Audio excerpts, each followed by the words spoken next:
My soul is crying. I can listen voice. My soul is speaking. My spirit is shouting.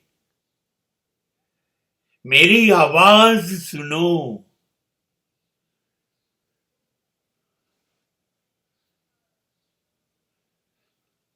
ગમે ત્યારે એકલો પડું છું ત્યારે અંદરથી પડઘા ઉઠે છે. એ મારા આત્માના અવાજનો છે.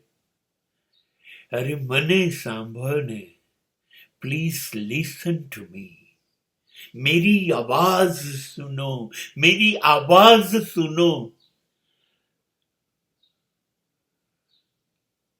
મારો આત્મા મને આવી રીતે વારે ઘડીએ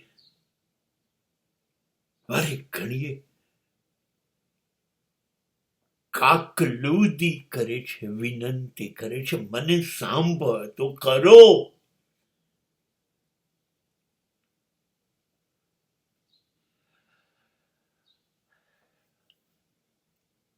મારો અંતર આત્મા એટલે મારી અંદર રહેલા પરમાત્માનો અવાજ.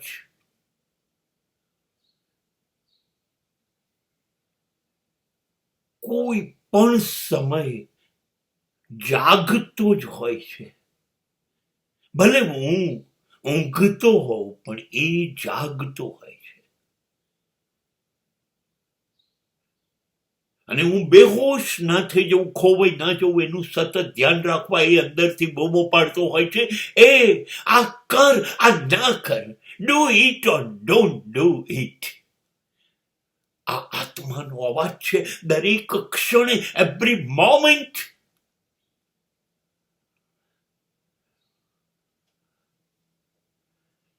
અને હું છું એ અવાજ સિવાયના અવાજોમાં ડૂબી ગયો છું, ખૂંપી ગયો છું, ખોવાઈ ગયો છું. મને સમાજ બોલાવે છે, એ અવાજ સાંભળ્યા કરું છું.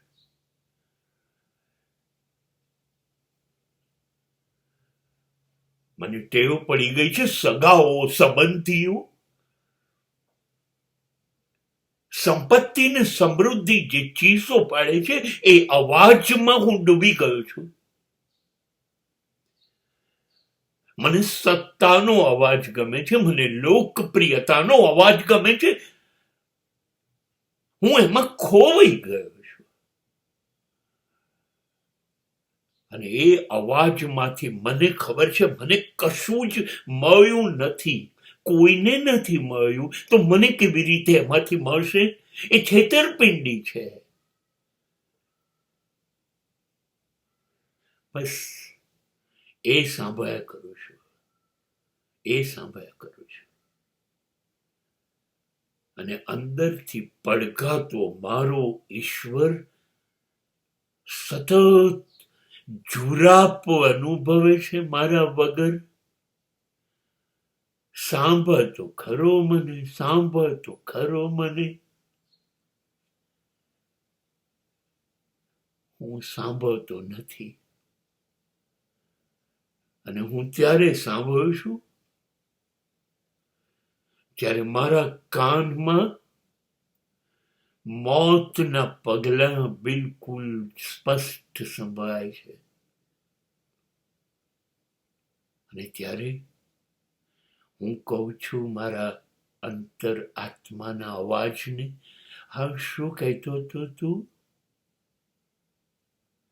અને ચૂપ થઈ જાય છે.